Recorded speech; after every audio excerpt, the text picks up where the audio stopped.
Reports of sporadic fighting continuing in Syria, the day after Turkey agreed with the US to pause its military operation for 5 days. Turkey says the pause is to allow the Kurdish People's Protection Units, or YPG, time to withdraw from the border region. Both the YPG and their opposition's National Syrian Army accuse each other of failing to abide by the deal. The US says it's a ceasefire. Turkey says it's a temporary suspension of its military operation, which began 9 days ago.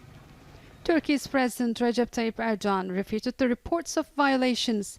He expects the YPG's withdrawal from the designated safe zone area over the next 4 days and the US to oversee the process. Erdogan is warning that the offensive will resume within minutes if Kurdish rebels don't abide by the terms of the deal. The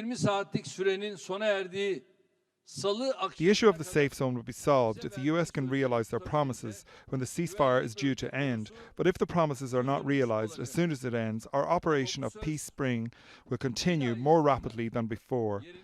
At least 15 million of Turkey's 80 million citizens are Kurdish.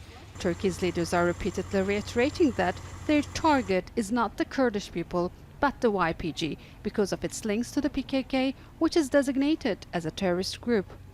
The European Council President Donald Tusk is urging Turkey to immediately withdraw its forces from Syria. So-called ceasefire, this is not what we expected. In fact, it's not a ceasefire, it's a demand of capitulation of the Kurds. And I think that we have to be very consistent here. And we have to reiterate our call for Turkey to put a permanent end to its military action immediately and to withdraw its forces and respect international humanitarian law. Erdogan says Turkey isn't using the safe zone to gain territory, and he wants at least 1 million Syrian war refugees in Turkey to go home. It is not a problem for us if Syrian government forces control the areas cleared of PKK YPG.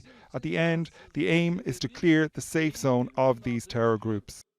Securing the designated safe zone is a challenge for Turkey. President Erdogan is expected to discuss that with Russia's leader Vladimir Putin during their planned meeting in Sochi next Tuesday after the deal ends. And they're due to meet again in Geneva at the end of this month, where a political solution to the 8-year-long conflict of Syria is expected to be negotiated. Sinem, Koseoglu, Al Jazeera, Istanbul.